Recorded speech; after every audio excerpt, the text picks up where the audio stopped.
Okay, so my witch bio was on old George Pickingill. Um, as I said, that George Pickingill was the last of and perhaps greatest of the witches that inhabited Essex, England, which is just east of London. Uh, George was born in Hockley, which is a small town in Essex, about 45 miles east of London, in 1816. Exact date is kind of unknown. Um, he was known to kind of scare the locals a little bit because he was very tall and kind of known to be a little bit unkept, kind of mangy looking. Um, but he did practice openly as a cunning man, and he cured various ailments for locals, and he kind of got this reputation for doing these mystical deeds. Um, but the first descriptions of him being really, being as a witch didn't come until almost 50 years until after his death in the 1960s, when a folklorist, Eric Maple, wrote The Witches of Canewdon, which is cited throughout my paper, and then therefore this presentation. When he began interviewing locals of Canewdon, which is where George lived after, in his adult life, and his findings were first published in the Folklore Society's journal, just simply called Folklore, in 1960. George claimed that he was the direct descendant of witches of Julia Pickingill, who was burned at the stake in 1701 and was known as the Witch of Brandon. So he was thought to have had this line, being this line of hereditary witches. Locals of Canewdon utilized him for farming charms. He had these two main practices of magic. One was farming, both good and bad, but they would try to please him to get these good farming charms. The other was animals. He was known that he could bring game out of the hedges to be hunted as he walked by, and he also was reported by multiple sources to be able to stop a horse mid-gait. So he had this power over animals, which is in multiple sources that Eric Maple really cites. He also was thought to have had these 9 covens from surrounding areas of local witches, and he summoned them with his wooden whistle to do his bidding, as Maple puts it. And when these alleged witches began to visit Canewdon, the area kind of became known for witchcraft, or got this reputation. And but Eric Maple was not the only one to write about Pickingill as a witch.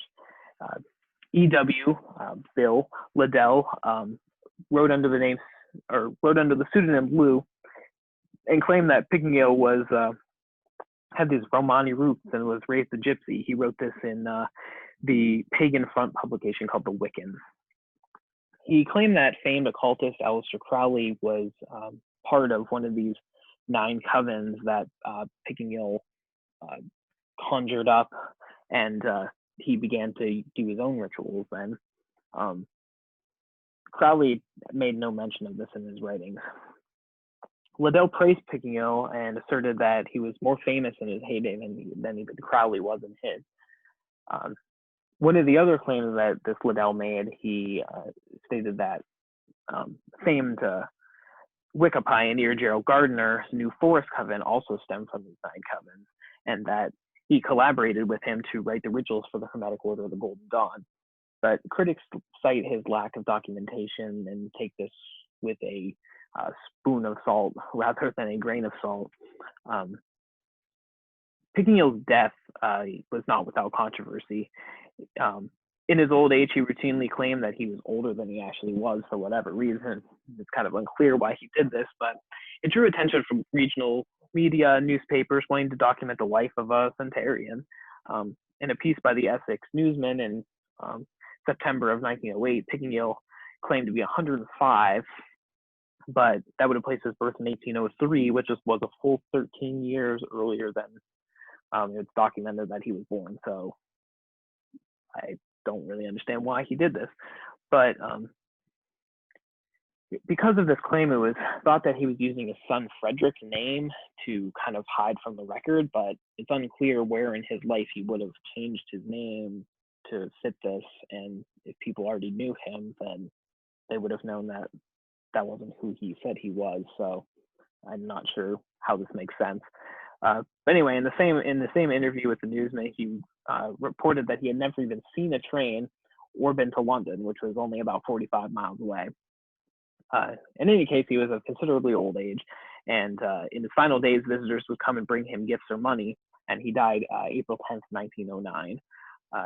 At his funeral, he vowed to perform one last bit of magic, and the horses that were carrying his casket were stepped out of their harnesses and rode off into the sunset, essentially, is how the story goes. Of course, there's no pictures of this, but I imagine that picture there is what it would look like. The newspapers initially listed him as being 103 years old, but that was quickly corrected when it was revealed he was born in 1816, making him only 93. Again, lots of confusion over his real age. He is said to have passed some of his magical powers to his son, but there's really no reports of witches in Canewdon after 1930, and there's no documentation on his son that it can be found. Perhaps the line of Pickingill witches ended with George, and his legacy is just left for the history books. I hope you enjoyed George Pickingill.